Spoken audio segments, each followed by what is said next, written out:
on va traiter la deuxième partie de ce sujet qui est le sujet de la feste. Attendez, juste pardon. Euh, c'est un sujet, comme je disais tout à l'heure, qui a fait énormément parler de lui, en tout cas à la feste, avec cette réforme qui vient, entre guillemets, le mettre en application. Voilà, je vais peut-être vous demander déjà, les gens se posent la question, c'est quoi la feste? C'est quoi la définition? Qu'est-ce qu'on peut dire sur le sujet? Alors, bonjour à toutes et à tous. Alors, je vais commencer effectivement par des éléments de définition pour comprendre de quoi on parle. Donc, la FEST, c'est un acronyme qui signifie Action de formation en situation de travail. Je vais commencer pour définir le terme par partir de ce que euh, l'État, on va dire, a décidé au niveau loi.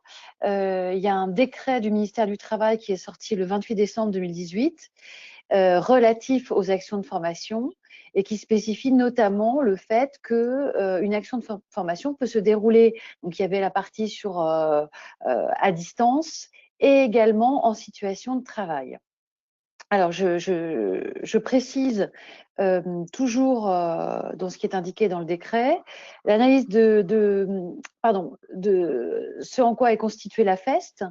Il y a 3 éléments. Un, l'analyse de l'activité de travail. Pour le cas échéant, l'adapter à des fins pédagogiques. Donc, il faut qu'il y ait forcément l'analyse de l'activité de travail dans une action de formation en situation de travail. Il faut qu'il y ait la désignation préalable d'un formateur. Alors, moi, je ne suis pas très à l'aise avec la question de formateur, j'y reviendrai plus tard, pouvant exercer une fonction tutorale. La mise en place de phases réflexives qui sont distinctes des mises en situation de travail et qui vont être donc utilisées à des fins pédagogiques. Et puis, des évaluations spécifiques des acquis de la formation qui jalonnent ou concluent l'action. N'hésitez pas si vous avez besoin de clarification sur ces points-là, je pourrais revenir. Je vais continuer sur la question de la définition, notamment en m'inspirant de différents blogs qui ont écrit pas mal de choses là-dessus. Et je vais aller vers C-Campus. Je ne sais pas si vous connaissez le blog de C-Campus, qui décrypte pas mal la réforme et ce qui se fait en matière de formation ces dernières années. Il y a un billet de blog qui date du 3 décembre 2018 où Henri Ocre, qui travaille pas mal sur la formation des tuteurs, la professionnalisation des acteurs de la formation et qui a pour le coup mené une expérimentation en 2016-2017 avec nous.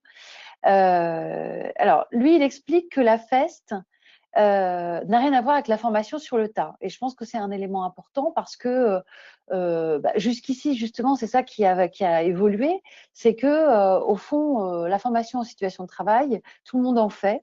C'est une pratique qui est très ancienne.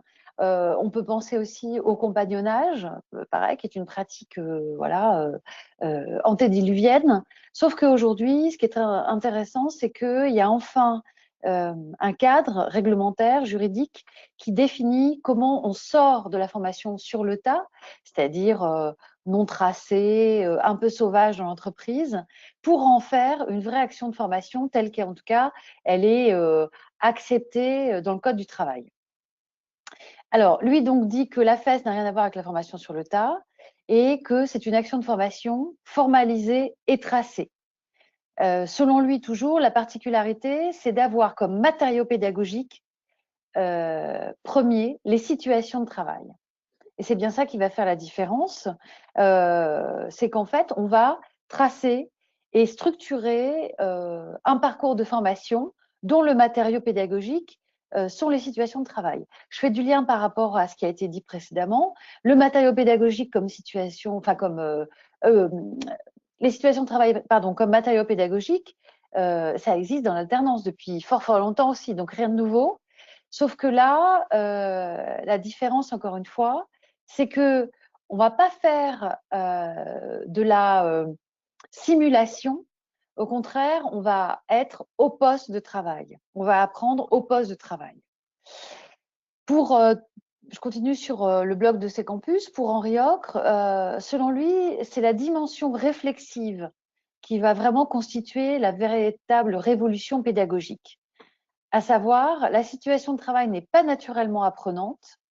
L'apprentissage provient de l'analyse réflexive qui peut être réalisée. Là encore, ça fait écho à ce que vous disiez tout à l'heure, avec le fait de mettre en place de la remédiation pédagogique, le fait d'interroger les jeunes quand ils ont appris quelque chose pour connaître en fait comment ils se sentent par rapport à leurs acquis.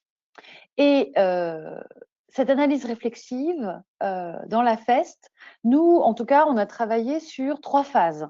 En amont, en produisant des hypothèses d'action, c'est-à-dire on se dit, et c'est un peu le matériau, peut-être ce que vous disiez, les besoins imminents, on s'interroge sur est-ce qu'il y a bien un besoin de formation, des objectifs à atteindre, des objectifs pédagogiques, des compétences à apprendre.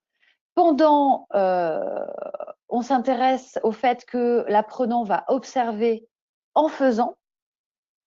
Il va observer ses collègues de travail, ses pairs, mais il va s'observer lui aussi en faisant.